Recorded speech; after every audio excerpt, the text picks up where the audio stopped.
श्री राम जय राम जय जय राम। श्री राम जय राम जय जय राम। श्री राम जय राम जय जय राम। श्री राम जय राम जय जय राम। श्री राम जय राम जय जय राम। श्री राम जय। चेतन महाप्रभु जी का चरित्र समझाने की कृपा करें। ऐसा कहा जाता है, भक्तमाल के रचयिता श्री नाभाजी महाराज, उनके गुरुदेव श्री अग्र स्वामी जी महाराज ने नाभाजी को आज्ञा दी कि भक्तों का चरित्र आप लिखें। तो नाभाजी ने निवेदन किया कि प्रभु, संतों का चरित्र समझना बहुत कठिन है, बहुत कठिन है। कौन संत किस स्थिति में, किस भाव में डूबे हुए हैं, उसको समझ पाना बहुत कठिन है। आप कृपा करें, आपकी जो आज्ञा है सिरोधार्य है, परंतु मैं इसमें अपने आप को असमर्थ पा रहा हूं कि संतों का चरित्र किस प्रकार से लिखा जा सकता है। अग्र जी महाराज ने कहा कि जिस परमात्मा ने आपके अंदर, मेरे अंदर की नाभि की बात समझने की क्षमता प्रदान की, वही परमात्मा आपको ये कार्य पूरा करने के लिए क्षमता, योग्यता प्रदान करेंगे। तो हम केवल इतना बताना चाहते थे। वैसे नाभाजी ने कहा कि वो तो भगवान आपके चरणोदक एवं सिद्ध प्रसाद का, संतों का जो सिद्ध प्रसाद है, उसको पाने से मेरे को उस प्रकार की बुद्धि और समझ आई जिससे मैं आपके अंतर की बात समझ सका।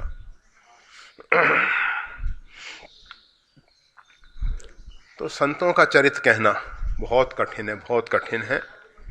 फिर भी अब वैसे तो आज हम सोच रहे थे कि आज छुट्टी रखी जाएगी सत्संग की, क्योंकि कल के लिए तैयारी करने के लिए ही केवल हम यहाँ आए थे। यहाँ से कल निकलना है और जल्दी निकलना है, इसलिए जैसा भी। फिर भी अब आके बैठे हैं तो चेतन महाप्रभु, ऐसा संतों का अभिप्राय है।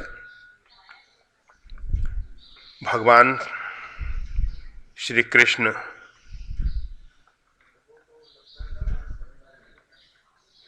विचार किए, राधा जी जो हैं, वैसे तो परमात्मा की आह्लादनी शक्ति है, वो परमात्मा से कभी भी अलग नहीं होती हैं श्री जी, परंतु लीला क्षेत्र में देखा जाता है कि लगभग 100 वर्ष तक राधा जी जो हैं भगवान श्री कृष्ण से अलग रही हैं।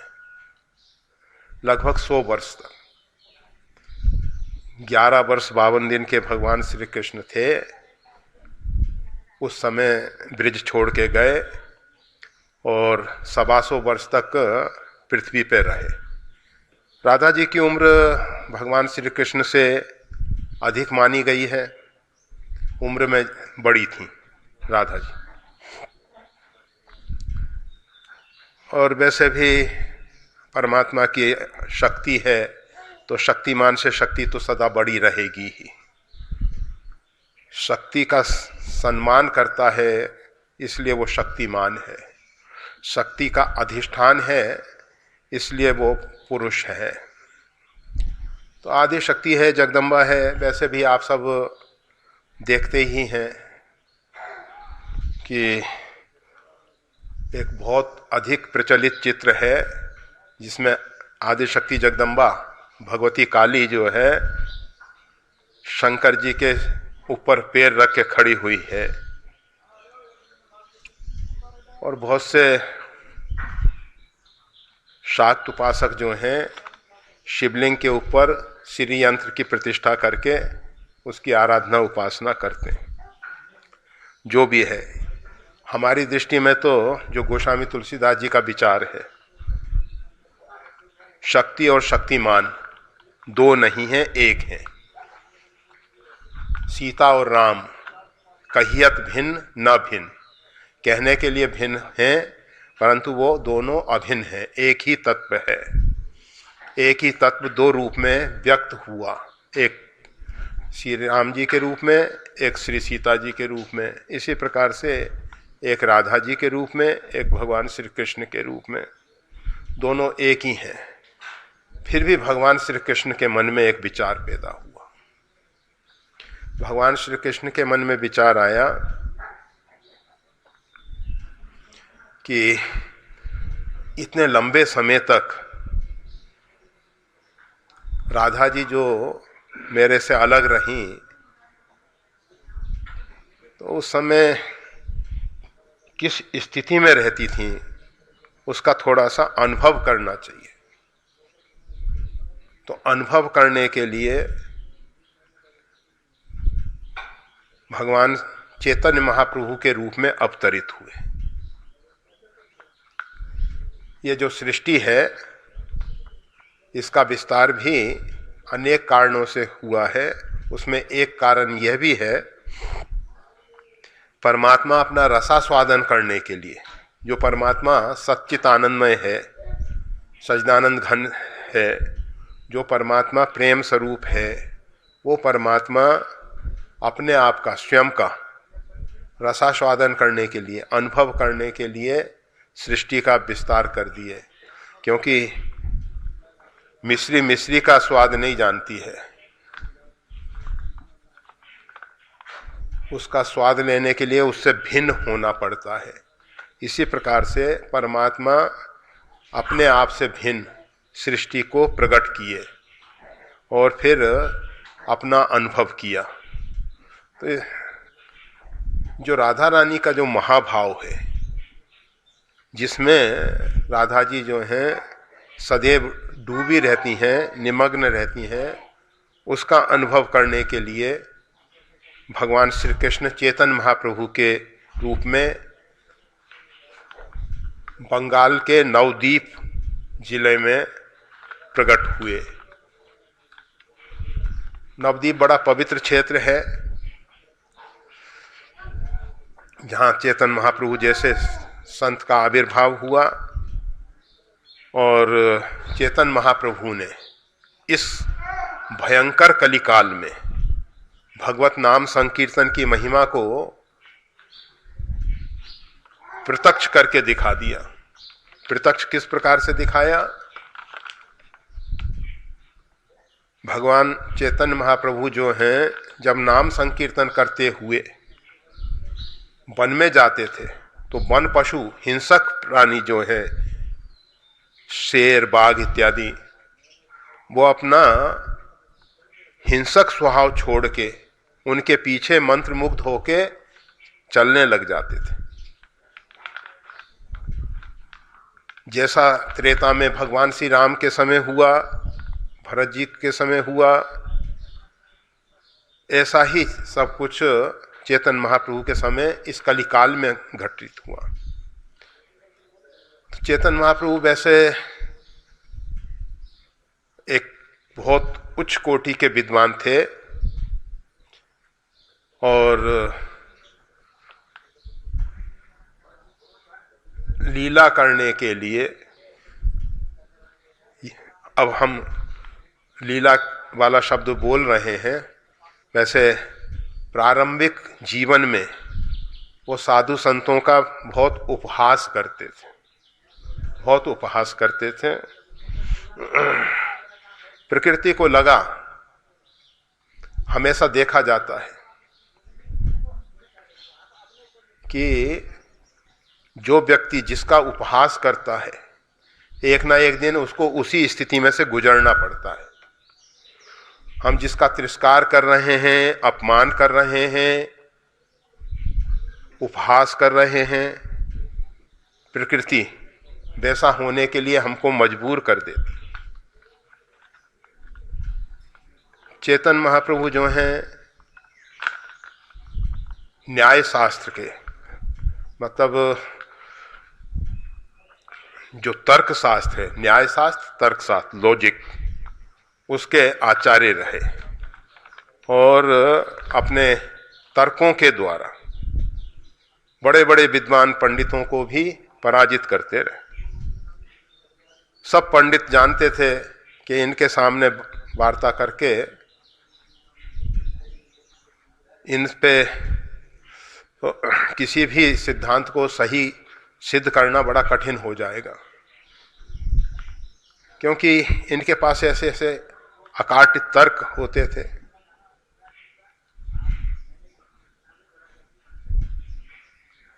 परंतु परमात्मा ने ऐसी लीला रची, वैसे इनका विवाह भी हो चुका था। विवाह होने के बाद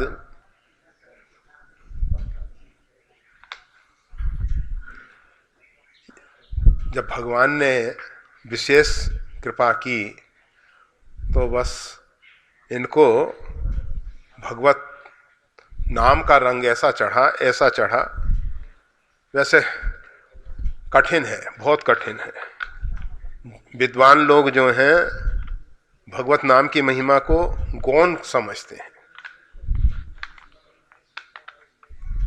परंतु कभी कभी भगवान ऐसी लीला रच देते हैं। आप सबको पहले भी बताया गया था, कबीर दास जी के एक शिष्य हुए पद्मनाभाचार्य जी। पंडित पद्मनाभ जो हैं बहुत बड़े विद्वान थे और भगवती सरस्वती से उन्होंने वरदान पा लिया था कि हमको कोई शास्त्रार्थ में पराजित ना कर सके। तो पद्मनाभ जी जो हैं काशी में पहुंचे, भगवान विश्वनाथ की पूरी काशी जहां विद्या का बहुत बड़ा केंद्र है, वहां पहुंचे, काशी के पंडितों को ललकारा शास्त्रार्थ के लिए। पंडितों ने विश्वनाथ जी के मंदिर में जाके भगवान से गुहार लगाई, भगवान से प्रार्थना की कि प्रभु ये पंडित राज पद्मनाभ जी जो हैं हम सबको शास्त्रार्थ के लिए ललकार रहे हैं। आपकी नगरी में विद्वानों का अपमान होगा, क्योंकि इनको तो वरदान प्राप्त है, शास्त्रार्थ में इनको कोई पराजित कर नहीं सकता है। ऐसी स्थिति में हम सबको क्या करना चाहिए? भगवान भोले बाबा ने आदेश दिया, इस समय पंचगंगा घाट पे जगत गुरु भगवान श्री स्वामी रामानंदाचार्य जी विराजमान हैं। उनके एक शिष्य हैं कबीर, जो कहते हैं कि कभी उन्होंने स्याही और कलम का स्पर्श नहीं किया, मतलब अक्षर बोध भी नहीं है, निरक्षर। उनके पास इनको भेज दिया जाए शास्त्रार्थ के लिए। पंडित राज जब विद्वत समाज में पहुंचे तो कहा, महाराज आप तो अद्वितीय विद्वान हैं, भगवती सरस्वती के विशेष कृपा पात्र हैं, हम ऐसा चाहते हैं कि इस काशीपुरी में एक जगत गुरु स्वामी रामानंदाचार्य जी विराजमान हैं पंचगंगा घाट पे, उनका एक शिष्य है कबीर, उनको आप शास्त्रार्थ में पराजित कर लें तो हम सब अपनी पराजय स्वीकार कर लेंगे। पहुंच गए पंडित राज, कबीर साहब आए, साहेब बंदगी।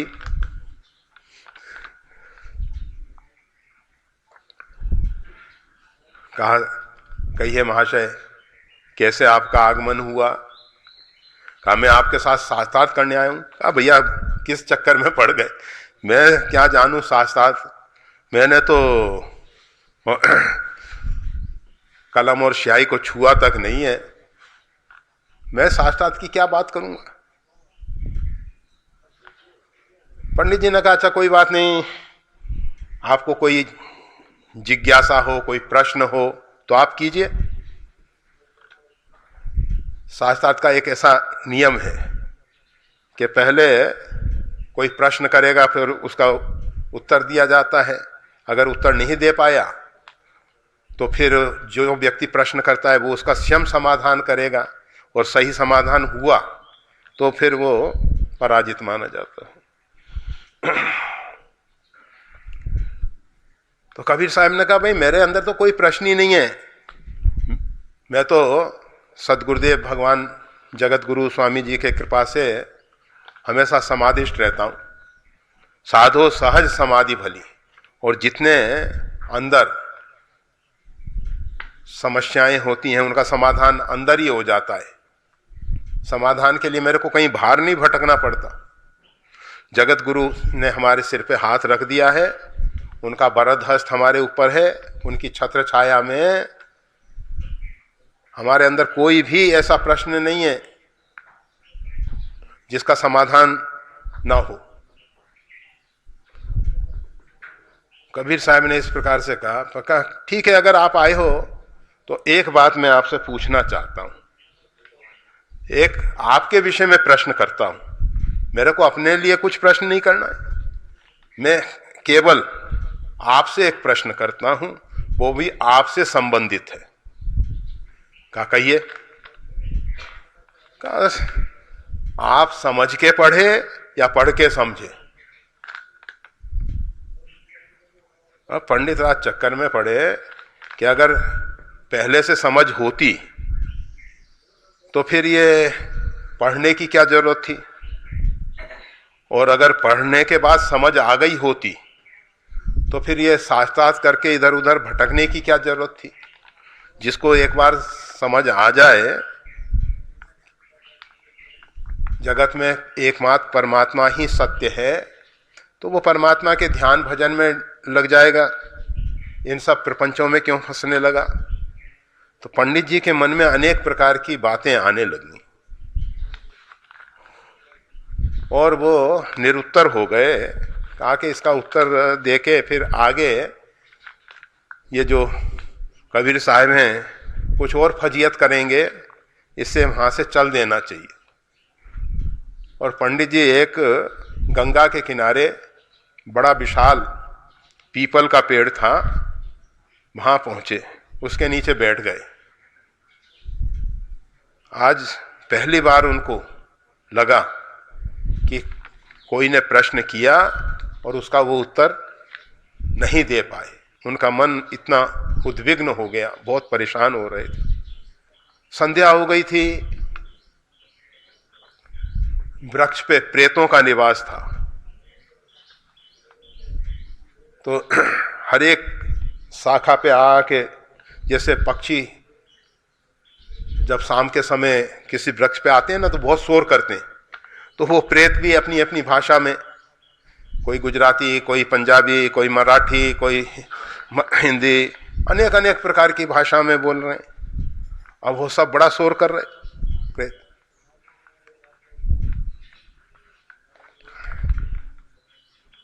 अब दो प्रेतों में आपस में झगड़ा होने लगा। एक प्रेत कहता है ये सीट जो, ये स्थान जो है ये आरक्षित है। कहा किसके लिए आरक्षित है भाई? कहा कि पंडित राज पद्मनाभ जो हैं वो प्रेत बनेंगे मरने के बाद, और उनके लिए सीट आरक्षित है। कहा अरे, अब वो दूसरा प्रेत कहता है वो तो बहुत बड़े विद्वान हैं, वो प्रेत क्यों बनेंगे? कहा कि उन्होंने बहुत विद्वानों का अपमान किया है और सबका अपमान करने के कारण प्रकृति जो है उनको ये दंड देगी, वो प्रेतात्मा बन के अतिरिक्त आत्मा के रूप में लंबे समय तक प्रेत योनि में रहेंगे। तो एक बुढ़ा प्रेत बोला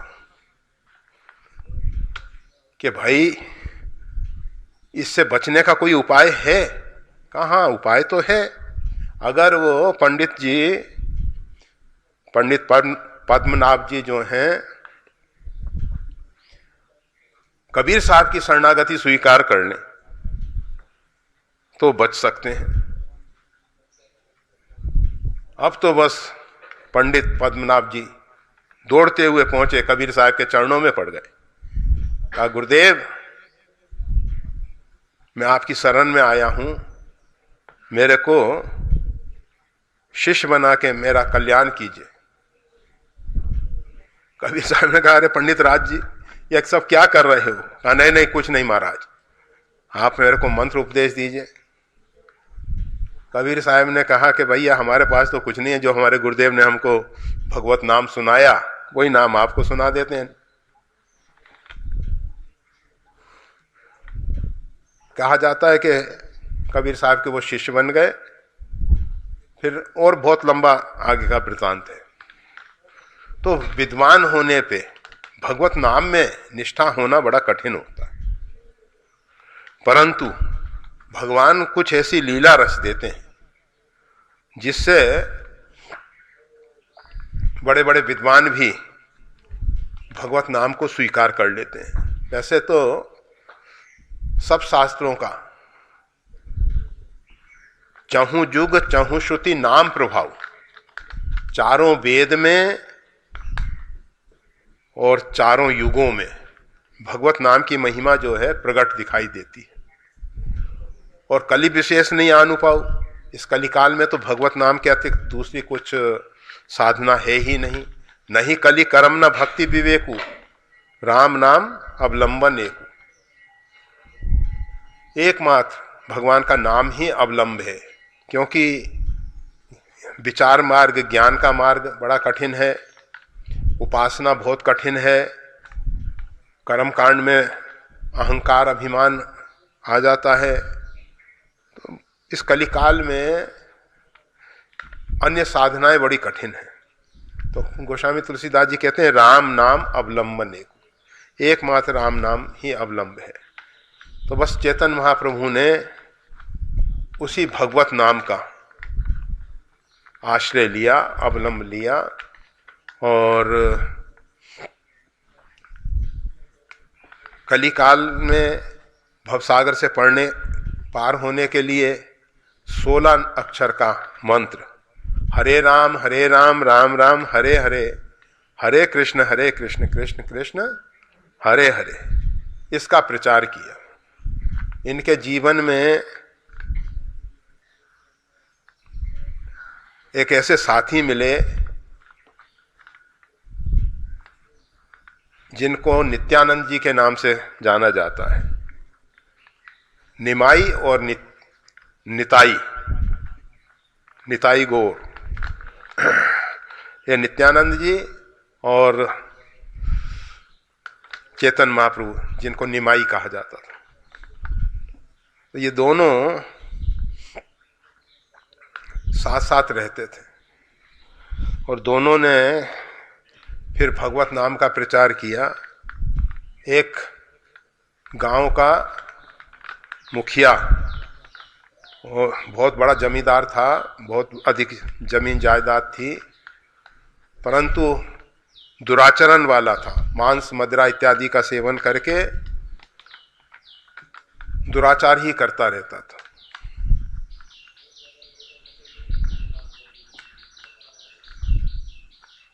नित्यानंद जी ने उसको कहा कि भगवान का नाम स्मरण करो। तो नित्यानंद जी से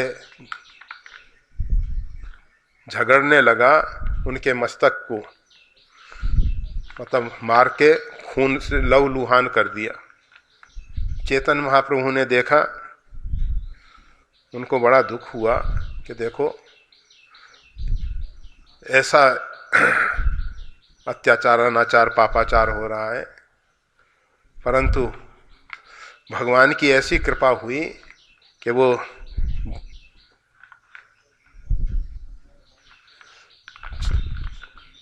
नित्यानंद प्रभु के और चेतन महाप्रभु के चरणों में आके पड़ गया और फिर वो भी भगवान का परम भक्त हुआ। तो ऐसे ऐसे असंख्य चरित्र हैं इनके।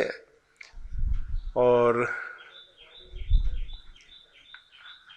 बंगाल से लेके वृंदावन आए और तीर्थों में भी गए, फिर बाद में जगन्नाथपुरी में, ये हमेशा बस भगवान जगन्नाथ जी के दरबार में रहते थे। और कहा जाता है रात्रि भर नेत्रों से अश्रुपात होता रहता था, अश्रुपात होता रहता था, और बस जिस बिस्तर पे सोते थे वो भीग जाता था, मतलब इतने अश्रु बहते थे। भगवान का नाम सुमरन करते करते भगवान के विग्रह में लीन हो गए। जैसे मीराबाई द्वारकाधीश में समा गई, शंकराचार्य भगवान जो हैं केदार बाबा में समा गए, और चेतन महाप्रभु जगन्नाथ भगवान में, भगवान के विग्रह में समाहित हो गए। उनका एक मुख्य उपदेश कि भगवान का नाम लो, इस कलिकाल में भगवान के नाम के अतिरिक्त कोई दूसरा आधार नहीं है, अवलंब नहीं है।